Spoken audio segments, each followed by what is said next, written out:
Bom, então, esse período, 1325, está decorrendo esse período. É um período de controle do imperador sobre o papado. Se você se lembrar, lá no ano 1070, eu contei para vocês a história do Papa Gregório VII, que é chamado de Gregório Magno, que ele conseguiu, vamos dizer, de uma certa maneira, colocar o papado sobre o imperador, acima do imperador, apesar que acabou morrendo no exílio, né? Mas a ação dele conseguiu fazer com que os imperadores pensassem 10 vezes antes de tentar dominar o papado, porque ele excomungou o imperador. Então, de uma certa maneira, o imperador foi para o purgatório, né? E estaria lá queimando até hoje, se existisse purgatório. E esse Papa Clemente V, uma das primeiras coisas que ele fez, quando o imperador colocou ele como Papa, foi ele, vamos dizer, tirar as exclusões que haviam para o avô do imperador francês, tá bom? Que era imperador do Sacro Império Romano Germânico, colocou ele como santo, beatificou ele. O teu avô eu vou colocar como santo, vou beatificar ele. Então eram tudo jogadas políticas. O papado, além de ser herege por conta do purgatório, de imagens de escultura, invocação ao mundo dos mortos, isso tudo é heresia. Além de estar perseguindo e matando a Igreja de Jesus, eles também eram extremamente políticos. Extremamente políticos. Para se manter no poder, eles precisavam agradar os imperadores, né? Agradar os reis, os nobres, e assim que eles se mantinham no poder. Tá ok? Bom, então nessa perseguição aos anabatistas, o ano 1325, vamos falar da Bósnia.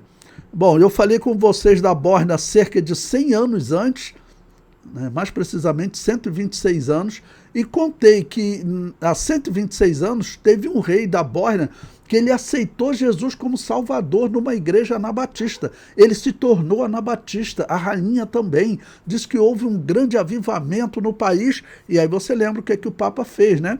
O Papa começou a pressionar eles para que ele retornasse à Igreja Católica, e a pressão era ameaça. Olha, nós vamos invadir o país. Ele teve que voltar para o catolicismo.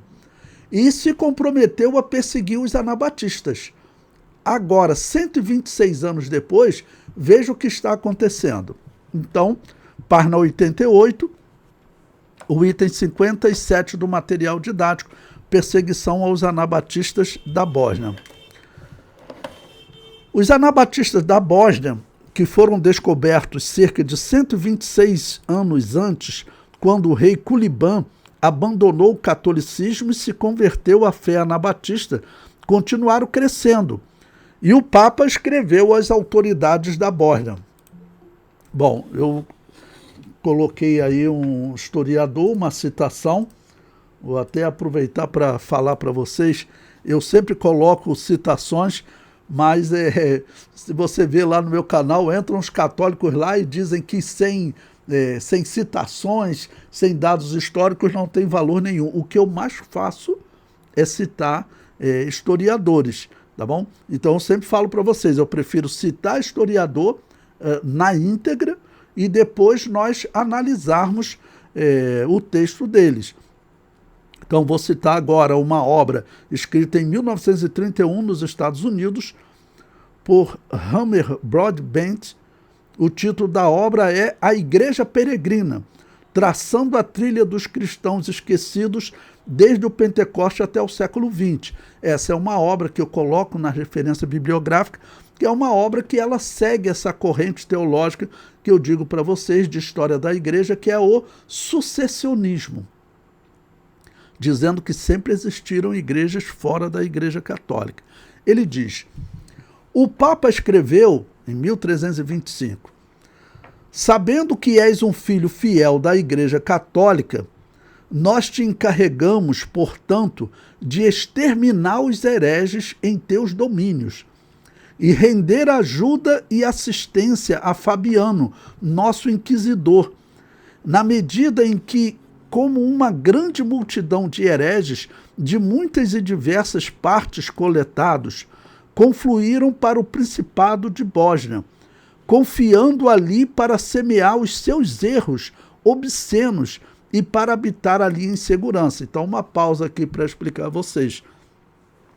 Ele está falando que são os seus erros, né? Porque, claro, o papado está perseguindo as igrejas anabatistas. Hoje ele está dizendo para igrejas como a Assembleia de Deus, olha, eu sou a mãe de todos vocês.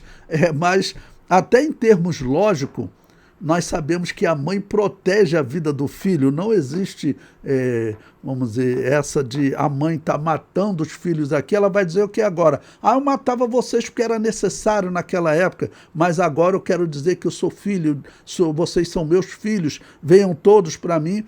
De jeito nenhum, esse engano não vai prevalecer. Mas, então, aqui tem um documento, ok, que ele enviou, e que nós sabemos que o mais comum na Europa eram documentos como esses. O Papa, como eu disse, 126 anos, ele mandou o documento até ameaçando, tá bom? O rei da Bósnia. Agora, novo documento. Ele diz, prossegue, esses homens, imbuídos da astúcia do velho demônio e armados com o veneno de sua falsa corromper as mentes dos católicos por meio de demonstrações exteriores de simplicidade e assunção mentirosa do nome de cristão. Então, por que ele está colocando aqui simplicidade? Porque, como os cristãos viviam no campo, eu mostrei para vocês documentos de inquisidores dizendo que eles têm uma aparência muito simples, não? Que são pessoas simples, como nós conhecemos os cristãos. Os cristãos, eles são realmente, vamos dizer, tem como característica a simplicidade, a humildade. Então o Papa está escrevendo com que finalidade? Está escrevendo com a finalidade de deles não acreditarem nessa mensagem. Vamos não acreditarem nessa mensagem. E prossegue, ainda na página 88. Sua fala rasteja como um caranguejo, e eles se arrastam com humildade, mas em segredo matam. E são lobos vestidos de ovelhas, cobrindo sua fúria bestial como um meio pelo qual eles podem enganar as simples ovelhas de Cristo. É claro que é mentira, hoje a história comprova, os anabatistas, eles não pegavam em armas nem para se defender, mas o Papa ele precisa justificar diante dos reis por que ele está matando esses cristãos, né? Então,